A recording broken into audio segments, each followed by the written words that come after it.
নমস্কার, আজকে আবারও চলে আসলাম শিখা ফুড অ্যান্ড ব্লগে। তো আজকে রান্না করব ফুলকপির রেজালা। তো চলুন দেখে নেওয়া যাক কীভাবে ফুলকপির রেজালা করি। তো এখানে আমি যে লবণ আর হলুদ দিয়ে ফুলকপিটা সিদ্ধ বসালাম,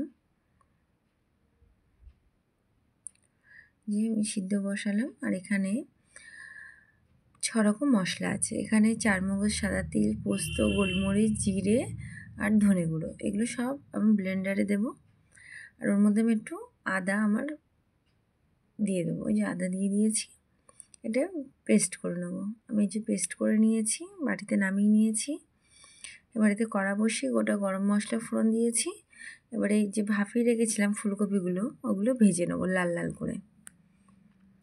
একদম সহজ রেসিপি, মানে নিরামিষ দিনে করা যেতেই পারে। খুব যে অনেক কিছু দিয়ে রান্না করতে হবে এমন কোনো ব্যাপার না এখানে। তো ভাজা হয়ে গেছে, তুলে নিলাম। নেওয়ার পরে আমি ওই তেলেতেই আমি যে পেস্টটা করে রেখেছিলাম সেই মশলা বাটাগুলো দিয়ে দেবো। দিয়ে দিলাম, দিয়ে এবার ওর মধ্যে আমি বাটি দেওয়া জলটাও দিয়ে দিলাম, দিয়ে একটু ভালোভাবে নেড়ে ছেড়ে ওর মধ্যে একটু শুকনো লঙ্কা দিয়ে দেবো গোটা, দিয়ে দিয়েছি। এর মধ্যে আমি আর হলুদ ব্যবহার করব না। এবার ফুলকপি ভাজাটা ওর মধ্যে দিয়ে দেবো, একটু ভালোভাবে কষাবো। কষিয়ে যে থালাটায় আমি তুলে রেখেছিলাম ওই থালা দেওয়া জলে আমি দিয়ে দেবো আলু সামান্য, এর বেশি আর জল অ্যাড করবো না এর মধ্যে। একটু ভালোভাবে নেড়ে ছেড়ে